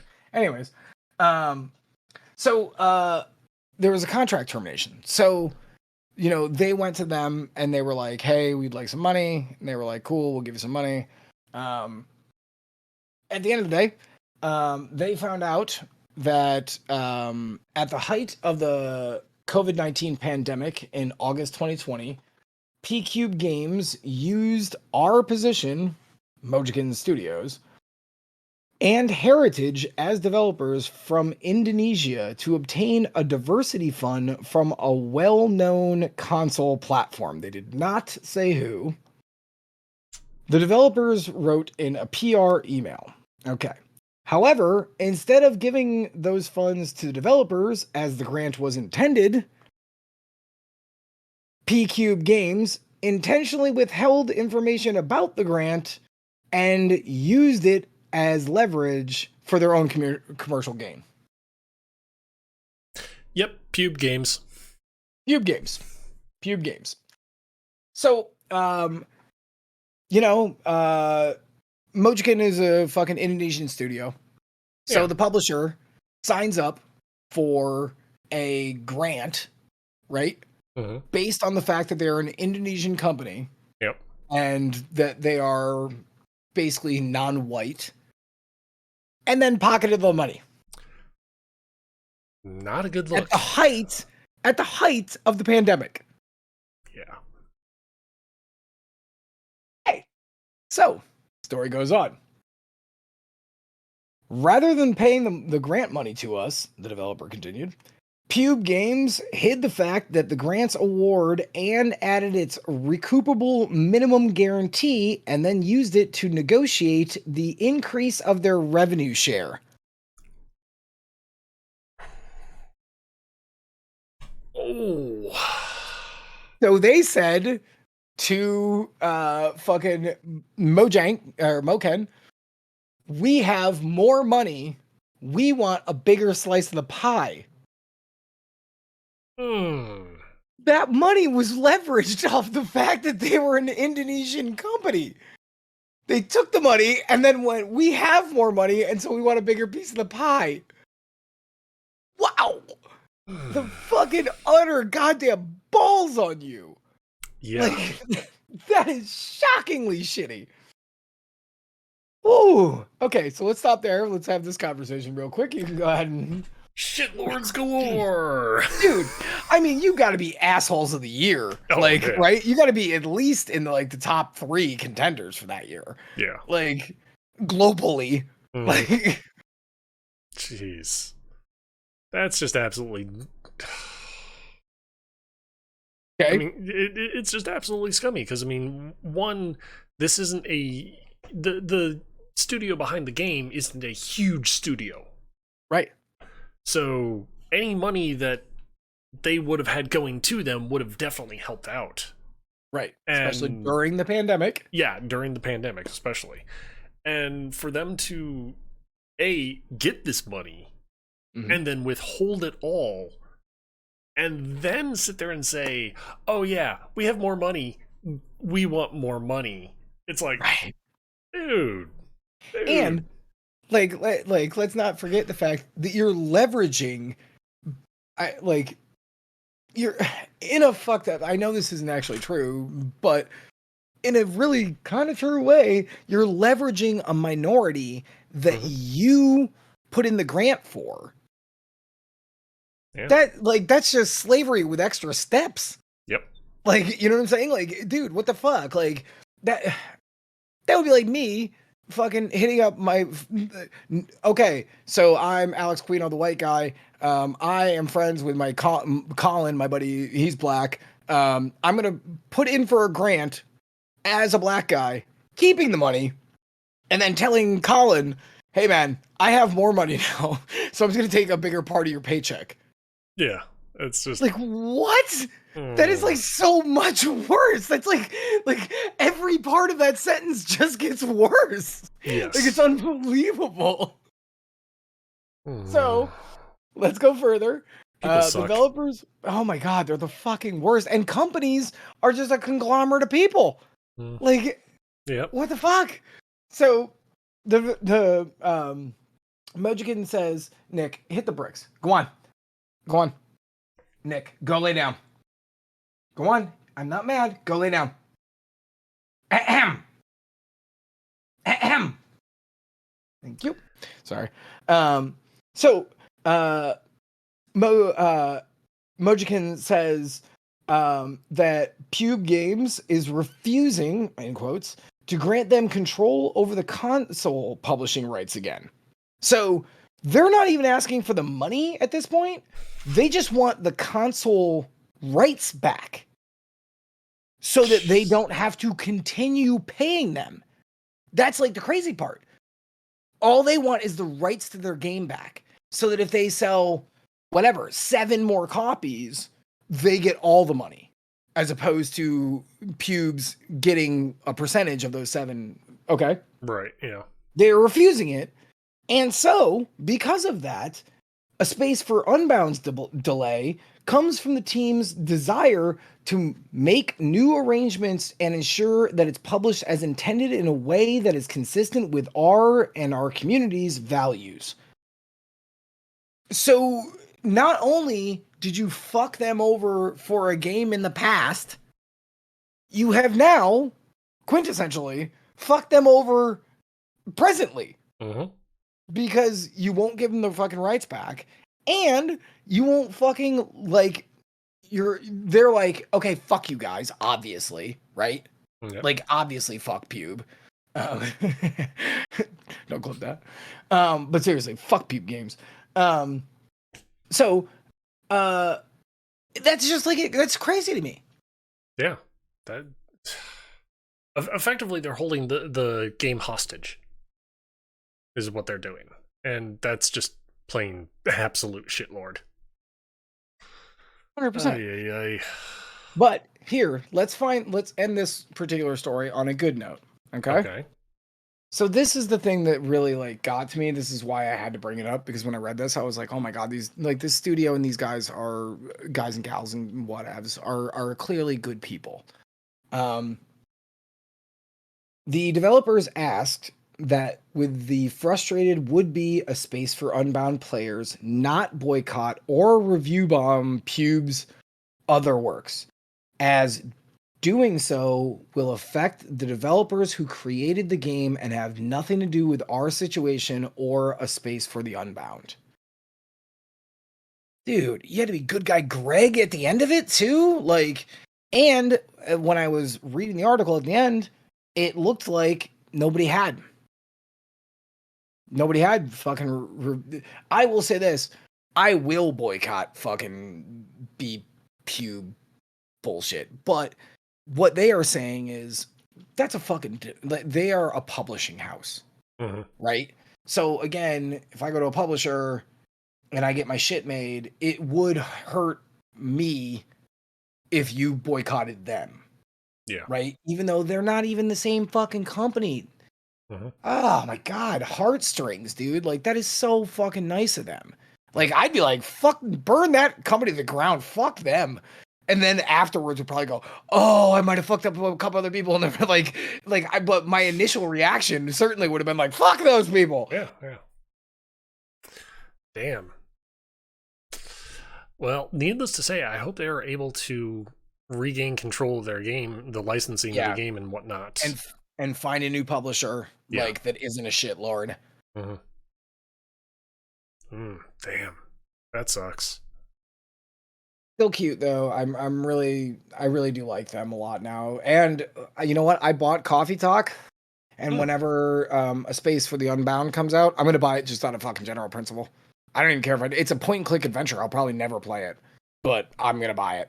Yeah. Like, just because those guys are that company is clearly good people trying to do the good thing. Yeah, right. Yeah, definitely. And they're just trying to make their art from a small country. Indonesia Mhm. does not have a lot of titles coming out of it. No, Like, so you know what? You got my money. Don't Yeah. worry about it. Yeah. $15. Like, especially if they somehow manage to get their licenses back and leave that publisher. Definitely right. got the money Which then. means don't like, because that's an annoying too, because like right now, if they did get their console rights back, I'd tell everyone that was like watching the podcast to go and buy that game on console Mhm. to support that team, you Yeah. know? Oh yeah. But the fact that you like would be giving money to the shit asses, pubes, like, ugh, such a bummer. Yep.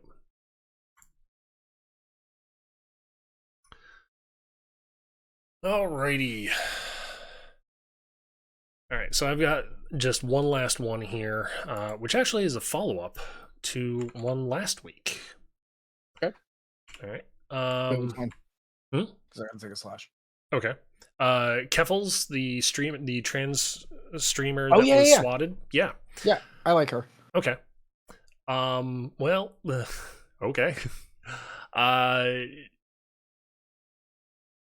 long story short, last time on the show, Keffels is a Canadian streamer, trans. She completely transitioned and wound up getting swatted to the point where she was not feeling safe in her home. She then left, her and her fiance then left her home, went to stay in a hotel. And here's where things got a little weird. At the hotel, she took a photo of their cat on the bed and posted that on her Discord. As far as I can tell, her Discord. It was a photo that she shared in a video that she put up on YouTube. Apparently, the people that were harassing her, who are from kiwifarms.net, they saw the photo and immediately started figuring out, okay, what hotel is this? Like, where is this location? So that they could harass her again. They promptly figured out where it was and harassed her by sending her and her fiance 5 pizzas. Normally, I would sit there and say, okay, that's a pretty lame harassment, but at the same point in time, these are from the people that had just swatted you. So effectively, they've now swatted you twice, kind of. Basically, she was swatted. She wasn't safe in her place, so she and her fiance went to a hotel, stayed there, posted a photo of her cat on the bed. Oh, posted that in Discord, and the people that had her swatted figured out the hotel she was in and had 5 pizzas sent to her. So effectively, she was swatted twice. Here's the thing, though. I did a little investigative digging into not just the bulk of the meat of the story here, but also a little bit into Keffels herself. Normally, most people, and by most people I mean myself, I would assume Alex, people in our chat, we don't like to create drama or seek out people that will help us create drama between myself and someone else. She does. It's a pretty big Twitch. Yeah. It's, and YouTube. Yeah. Well, she does it to the point of, in some memes that people have posted, she has even responded with saying that she is a self-identifying misogynistic person. She's trans. Yeah, that's weird. She's female, and she's identifying herself as being misogynistic. That's weird. Yeah, very.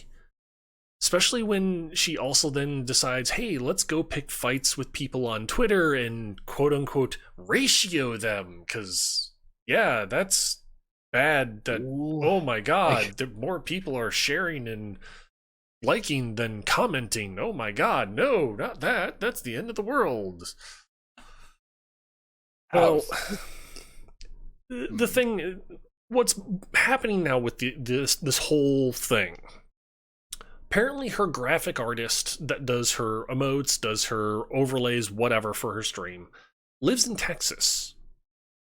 The KiwiFarms.net scumlords, scumbags, whatever you want to call them, they've actually found the artist and have harassed the artist a little bit as well. Dude.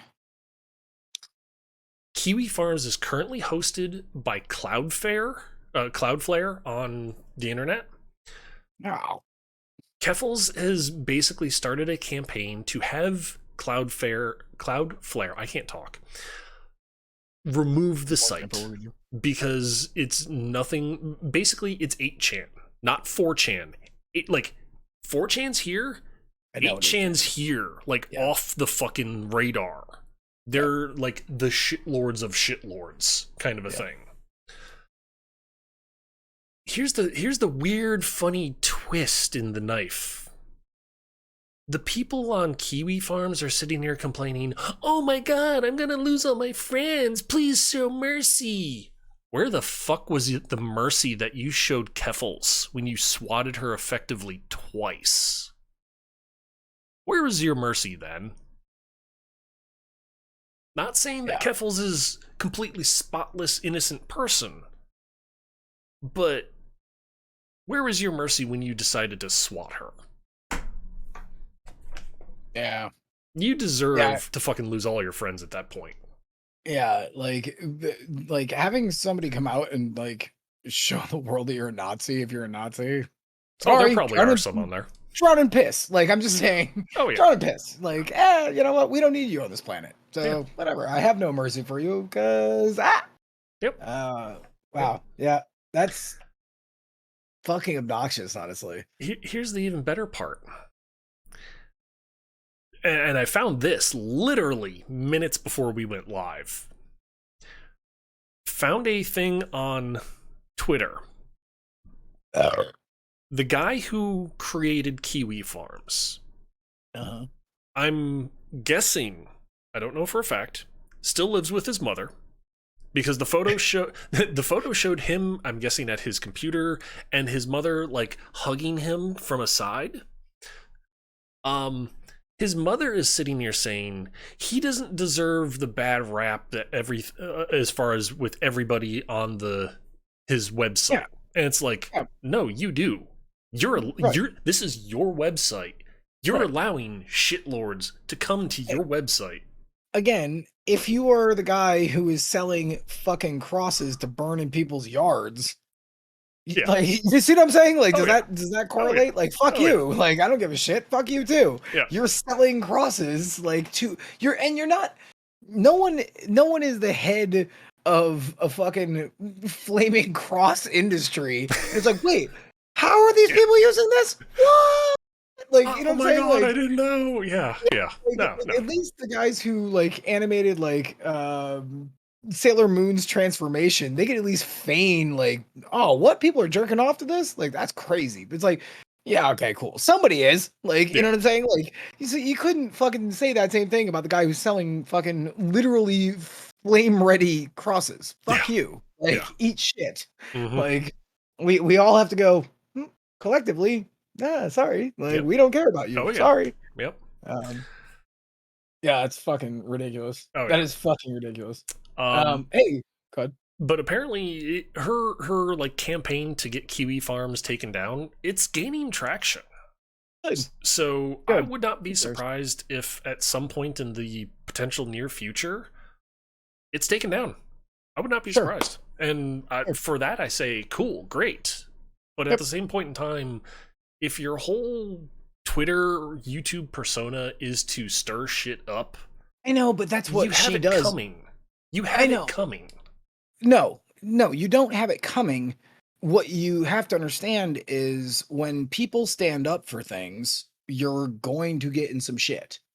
That's just the end all be all of it. If you want to stand up for something, now you're gonna ruffle fucking feathers. At the end of the day, sorry, it's the internet. You know what I'm saying? If Martin Luther King was alive today, like he would also get in tons of fucking internet beef. Right. You know what I'm saying? Like, Right. and if you care enough to stand up for it, good for you. Like you're on the side of being right here. Like, that's all there is to it. Like, yes, she has literally admitted, like, yeah, I definitely tell people go fuck themselves. Like, if you're anti-trans, kind of go fuck yourself.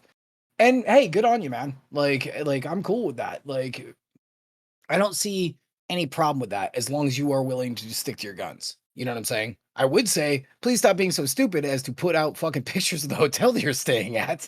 Like, FYI. Yeah. Um, but I honestly I like her opinion. I like the fact that she's like, no, fuck it. I'm just gonna say it like as it is for me. She's only really just trying to say her truth. So some people aren't gonna be able to take that shit and they're gonna have some shit to say. I think it's True. bullshit, but I partially agree with you in that if you're willing to stand up for something, then do it. mhm. But at the same point in time, she's willing to stand up for something, but also wants to create drama. Hey, whatever. Drama Like, drama equals clicks equals more conversation about your topic. right. But at the same point in time, when her wanting to create drama and then sit there and say, oh my God, bad things are happening to me all of a sudden. Oh Yeah, man, poor me. It's I kind of like, understand. I understand. you But can't sit there and I say you're okay, totally innocent. which side of the fence, dude, as a gay dude, which side of the fence do you want to fucking lean towards? Is it the fucking woman who is trans and we probably should hear these opinions more so that maybe we can normalize this shit? Because that's where I land. Like, Right. that's where I land. That's where I land as well. But at the same point in time, this cycles back to that one time where there was the reporter on G4 that hijacked the entire episode for her Sure. rant. 100%. 100%. The topic she talked about, perfectly on point. The way she did it, not so Not much. the best. Not the That's best. where I'm sitting right here. Is I yes, agree. everything she's talking about, perfectly on point. The way she's going about doing it, I know. not the best. I know. I know. But like, you know what? I'll still take that over no conversation. True. Yes, I will agree to that. Like at the end of the day, I would rather have the conversation. Yes. Because normies need to fucking start having some sort of understanding Mhm. of where someone else is coming from. Yeah. And yes, sometimes it can be a bit aggressive, dude. When I was a fucking kid and I was a nerd, I still get aggressive about this shit. Mhm. Like, because this, in my reality, I was bullied so mercilessly, I left my fucking high school. Yep. Like, so Truth. I always fall on the side of the person who is trying to just say, this is who I am and what I have gone through. Period. Yeah. There should be no conversation past that. This is my story. I am legitimately telling you how I feel, how I felt, and what I went through. Done. Conversation fucking over. Because it's not really a conversation. It's just me saying the truth. I'll always land on that side of the fence. I just always will. I don't give a shit. Okay. Like I don't give a fuck if it's about racism, it's about fucking sexism, it's about fucking like homosexuality, it's about trans. I don't give a shit. I will always fall on that side. Yeah. Like I just Oh yeah. always will. Yeah. Like I do not care. And yes, that's a little drama. I've known a bunch of fucking drama gay guys too. Like, and sometimes I'm like, that dude's a little bit drama. But am I gonna fucking I'm gonna back that dude up, or I'm gonna back up the guy who's just like big bags, punch, punch, punch? No, I'm never gonna back that guy up. Like, you know what I'm saying? Like, Right. I always want to have everyone be able to say their thing. Like, Uh-huh. man, I really am Taoist as fuck, aren't I? Not really, because that's not really Taoist. That's like I'm literally that's not Taoist. Taoist would be like, oh, I don't care. Like I can't do that in this particular instance. Like, Right. Okay. But But that was the last one I got. Okay, well, let's make this one quick. And it's super fucking stupid and kind of falls in line with this. So Nadia Amin is currently one of the fastest growing female streamers. Do you know her at all yet? Nope. Although I don't like that we compounded the last two stories of both the women at the very end of the show. Seems Yeah. a little fucked up of us. Yeah. Wish we had spread this out a little bit better. But you know what? We weren't really thinking about it, so that's what happens. Yeah. Pro streamer. So, pro streamers. I just go by the numbers. I put them down in different like orders. But she is the fastest growing female streamers in Call of Duty and Warzone. She has been absolutely fucking dominating, and she's been ascending the charts for the most watched Warzone streamers on Twitch. In mid-August this month, she had 1 million followers on TikTok. She has basically tried to just kind of show people she wrecks on the front. So, of course, the Call of Duty scene. So what do you think has happened? Would you say that, firstly, the entire shitlord of all shitlord fucking communities calls her a cheater? Yep. For several different reasons. Oh, yeah. They think she's using a VPN, which can get you into lower lobbies. They think that she goes into bot streams. So she has been real aggro about, fuck this, I'm showing everything on TikTok. So Nadia has been making all these TikToks showing legit matches between her and all these other big name Call of Duty and Warzone streamers, and she just keeps putting it out there. And all these fucking COD shitlords keep saying, nope, total lies, all bullshit, fake, it's bots, whatever. So she puts out basically like a kind of a series on TikTok of her playing with Chris Swag Lamberts, Diaz Biffle, and Adrian Conrad. These dudes are not only the biggest dudes in Call of Duty streaming, but they are also actual professionals in Warzone in particular. And she does die quite a few times, but she also bodies them quite a few fucking times. And of course, the community still doesn't fucking care. It's like unbelievable. She's like literally showing receipts for like the fact that she's just real good at Warzone and real good at Call of Duty. And I hate the Call of Duty community. Oh, God, I hate them so badly. Well, So- look at the company that makes it, though. Okay, true, but like this Shit is rolls even, downhill. this is even before then though. Like shit talking and COD are peanut butter and jelly, you know. So she has been making this point of like documenting all her stuff. Even she has obviously a stream, she has a YouTube, and she has been doing this on TikTok, and she has 1 million subscribers on TikTok, showing just highlight clips of this girl bodying these boys. And it's still not like people just fucking COD bros just going, oh, these bots, this isn't real, she's using a VPN. So recently this has been a big thing. The weird thing was a bunch of people in the pro scene have come out in her fucking favor and been like, dude. So recently, I think it was yesterday, FaZe Clan, again, don't know if you know anything about FaZe up, baby. Brian Rugg Awadis tweeted, dude, Amin's actually so good. I see her stuff on TikTok all the time, and it's insane. And I've played with her, and it's true. And it's the COD community just doesn't want to hear it because it's a woman. Yep. Like, they just don't want to hear the fact that a woman could beat your monkey ass on fucking COD. Like, I hate that community. God bless. Oh, so yeah.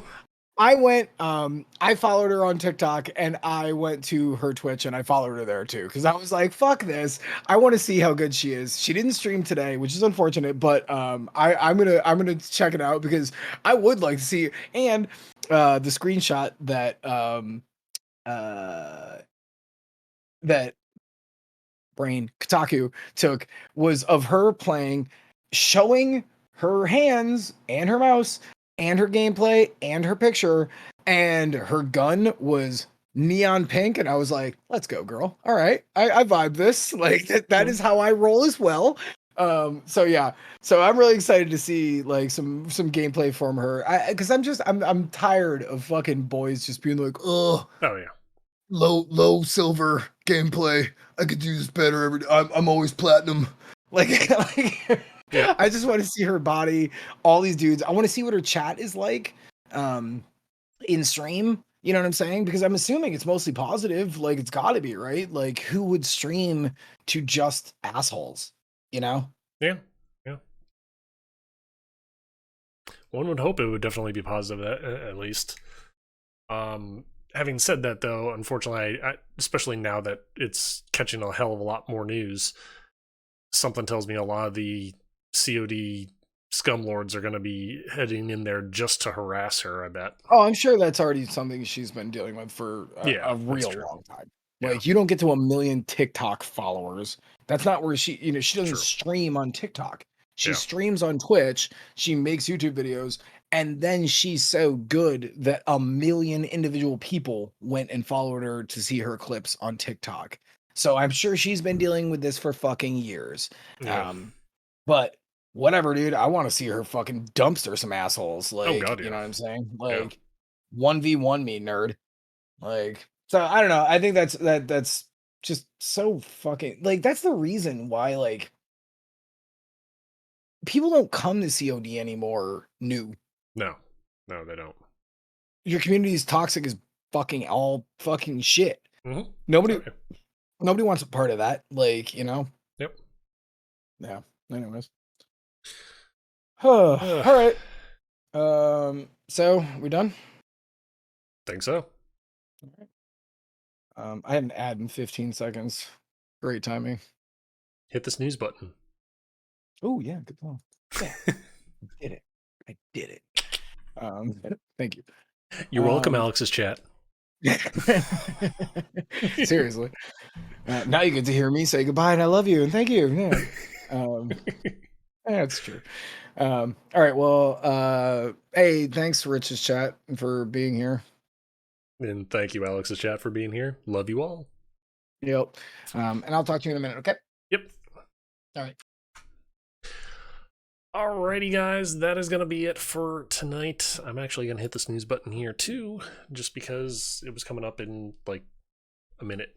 So, but yeah, that'll be it for tonight, guys. I hope you enjoyed some of the pieces of news, whether you were just lurking, chatting, hanging out, having it run in the background, whatever. I hope you enjoyed the show. I will be back well, let me put it this way. I should be back tomorrow with some more Raft, hopefully finishing out the Domed City. And then on Friday, be back with some more Anarchy Online. Once we finish Raft, not entirely certain what we're going to be getting into. I'm thinking doing speedrunning on one night and then maybe Anarchy Online on the other. I don't know. Who knows? We'll figure things out. Either way, guys, I hope you have fun, and I will see you all later. Bye.